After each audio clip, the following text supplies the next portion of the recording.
ফিলিস্তিনির রক্তমাখা শিশু, ফিলিস্তিনির রক্তমাখা মুসলমানদের জন্য আজকের এই মুক্ত আলো একটি প্রতিবাদ। শিল্পকলার মূল্য কোনোদিনও ছিল না, কোনোদিনও নেই, এমন একটি বিষয় আমাদের মাঝে আছে, যার প্রমাণ হচ্ছে আজকের এই অনুষ্ঠানে আমরা কয়জন উপস্থিতি এখানে হতে পেরেছি। তারপরেও যুগ যুগ ধরে এই শিল্পকলাই কিন্তু টিকে থাকে, বেঁচে থাকে। আজ থেকে আমরা হাজার হাজার বছর পিছনে গেলেও সেই সময় সাহিত্যকর্ম এখনো আমাদেরকে উজ্জীবিত করে, আমরা সেইটা পরিপালন করি। বিভিন্ন শিক্ষা প্রতিষ্ঠানে সেই সময়ের কিন্তু লেখা এখনো আমরা পাঠ করি, তারা জীবিত হয়ে আছেন এইভাবে। সাহিত্য সংসদের একটি পত্রিকা লিটল ম্যাগাজিন, এই পত্রিকাটির মাধ্যমে যে ফিলিস্তিনিদের পাশে দাঁড়ানোর যে মেসেজ, সেটা আমি বিভিন্ন কবিতার মাধ্যমে দেখেছি যে তাদের পাশে দাঁড়ানোর যে মেসেজটা, সেটা কিন্তু এখানে দেওয়া আছে। আমরা কিভাবে পাশে দাঁড়াতে পারি তাদের, এখান থেকে তো আমরা তাদের পক্ষে যে যুদ্ধে করতে পারবো না, তো তাহলে কিভাবে আমরা সহযোগিতা করতে পারি, যেটি আমাদের আশিকুল ইসলাম চপল স্নেহভাজন করছে। এটি একটি মানে কি বলবো, যে এইখান থেকে সাহায্য পাঠায় যে ফিলিস্তিন শিশুরা মানে না খেয়ে আছে, তাদের যে পাশে দাঁড়ানো, আমাদের ক্ষুদ্র একেবারেই ক্ষুদ্র সামর্থ্য দিয়ে আমাদের এই কাজটি করা উচিত।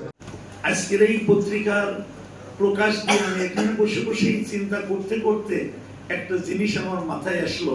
কবি হাসান বিন সাবেত রাদিয়াল্লাহু তাআলা আনহু, যিনি জান্নাতের সুসংবাদ পেলেন পৃথিবী থেকে, তিনি যেভাবে প্রতিবাদ মুখর হয়ে প্রতিবাদ করলেন, আমার কাছে মনে হয়েছে ফিলিস্তিনির রক্তমাখা শিশু, ফিলিস্তিনির রক্তমাখা মুসলমানদের জন্য আজকের এই মুক্ত আলো একটি প্রতিবাদ। ট্র্যাজেডি প্রাগৈতিহাসিক কালকে ভার মানিয়েছে। পৃথিবীর ইতিহাসে যুদ্ধ আরেকটিও চলছে, ইউক্রেন রাশিয়া।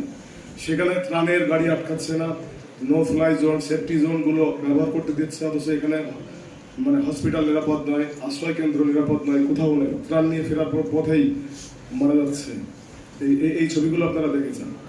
একটি শিশু রাত 3টার সময় বেরিয়ে গেছে, রাস্তায় বেরিয়ে গেছে, তার বাবা নেই, কেউ নেই, সাংবাদিকই কিন্তু উদ্ধার করেছে। সাংবাদিকের ফুটেজে আসছে, জন্য সাংবাদিককে অনেক চ্যালেঞ্জ নিতে হয়।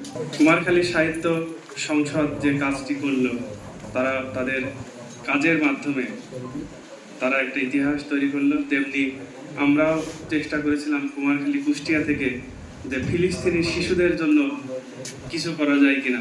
ফিলিস্তিনি থেকে অনেক দূরে আছি আমরা, মুসলিম হিসেবেও আমরা তাদের পাশে দাঁড়িয়ে কোনো কিছু করতে পারছি না, এবং সেই সাথে আমরা ফিলিস্তিনের জন্য অনেক মিছিল, অনেক প্রোগ্রাম করেছি। তারপরেও আমি দেখতে পাচ্ছি কুমারখালীতে সেই ইসরায়েলের প্রোডাক্ট এবং ইন্ডিয়ান প্রোডাক্ট, সেইগুলো কিন্তু এখনো বিক্রি হচ্ছে। সাহিত্য সংসদের প্রথম প্রকাশ মুক্ত আলো, প্রতিভা বিকাশের নব উদ্যোগ সরাক আলো। আজকের স্ফুলিঙ্গ জ্বালাবে আগুন তিমির আধারে, বিকরণ ছড়াবে পথ দেখাবে অকুল পাথারে। অনুপ্রাণিত হয়ে আমরা কুমারখালী সাহিত্য সংসদের পদক্ষেপ নিই যে আমরা একটা ফিলিস্তিনিদের পক্ষে প্রতিবাদ স্বরূপ একটা সংখ্যা